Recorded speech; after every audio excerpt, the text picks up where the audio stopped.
Okay, so we're going to discuss a little bit about half guard offense. We're going to cover generally a bunch of principles, some of my favorite ways out of it, and then over the coming weeks we'll probably delve more specifically into each of these positions.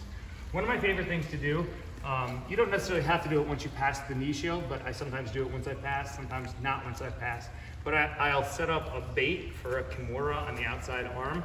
Now, you have to understand that this is dangerous, and if the person has a really good Kimura Trap, they're waiting for this arm. So it's a trap, but there's real danger here. That's why it works. So you have to anticipate it, and you have to keep your arm inside of your hip. If he gets it outside of your hip at any time, right here, you're pretty much in danger. You have one opportunity, as he comes out and solidifies it.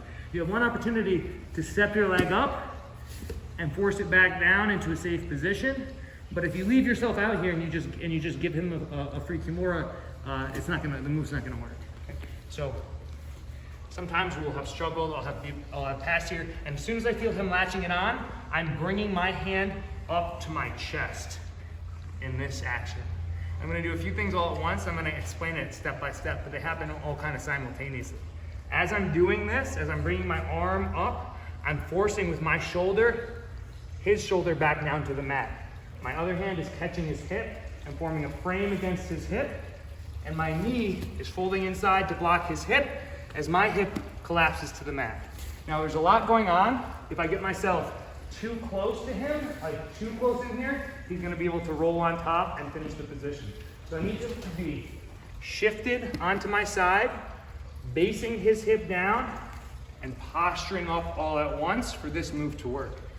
So he comes here, I immediately feel it, I bring it up, I pull myself up, and I slip onto my hip, and I flatten his back. I've created this reverse figure 4 grip on his arm, reverse Kimura. I'm blocking his hip, and a lot of times right here, I'll just get the finish right here. You just get this reverse arm lock right here. Sometimes you'll lose the position, and you can just come right to mount or side control. But it really is good if you get a good bite it up. Okay, it's important where the elbow is. If you lose the elbow and it comes here, you're just gonna pass. So you want to bite and keep the elbow trapped with your armpit as I lock and I switch here. Now I have his arm stuck and I can finish my Kimura. Okay, sometimes this will happen where I'll come here and I'll get past here, but they'll be really strong and I can't get onto my hip, or I feel a little bit overcommitted, like he's gonna sweep me this way. So all I'm gonna do is I'm gonna try to expose his back a little bit. I'm gonna step this foot around his back, and then I just do that simple motion where I have his arm hooked, and I come to that spinning arm bar, pinch your knees together, and come here. I think a good example of this is Matt Hughes did this to GSP, I think in their first fight. This is how, GSP was gonna win the fight, and then he went to slide this on. Sometimes you'll even get this where the person has your leg in here and you'll be kind of safe. So he'll still have my leg trapped, and I can come here even with it kind of being in there and work on fishing it out and fighting for any number of finishes here. Okay, that's just one setup to pass. And then a couple other principles of passing the half guard. Say that fails, or say you get this and it slips out, so now you're a little bit further. Okay, I'm still not passed yet, or where you're not quite in a good enough position, they're not flattened out, but you're past the knee shield and you're already a step ahead of where we were before.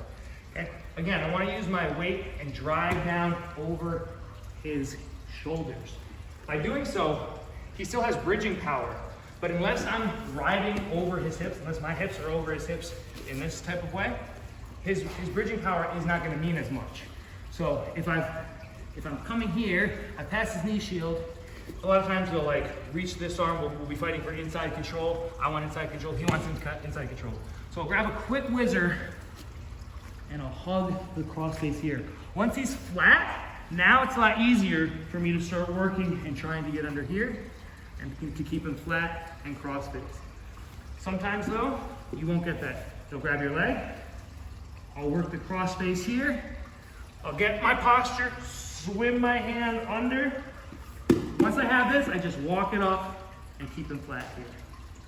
Okay? Again, I don't have to worry so much about his hips because I'm not carrying any of the weight there.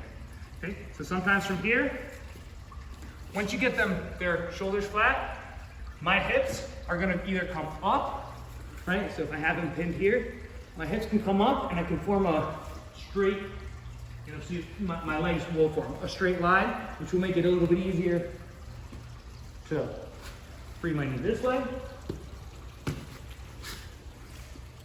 free my knee this way, and my knee this way. One other main thing, we'll just touch on it quick, that happens is he'll go for this lockdown position here. So he'll lock his legs under my, okay. Yep. And straighten. Right, this is a very common thing that happens, right? And this kind of frustrates this position. So as long as I still have him pinned here, all I'm gonna do is worry about clearing the lockdown with this. Really all that it takes. Once it's clear, I'm gonna shift to my hip and pull this heel to his butt. And keep his shoulders pinned as we did before. Stay tight on my legs. Right? I mean, if he's loose, you can just pull your legs right out. If they stay tight, you just push the legs down to the side, follow it up. This hand stays under the arm. And now I can start coming to work my 3/4 guard or quarter guard passing series. But that's just a brief overview of passing and dealing with top attacking half guard.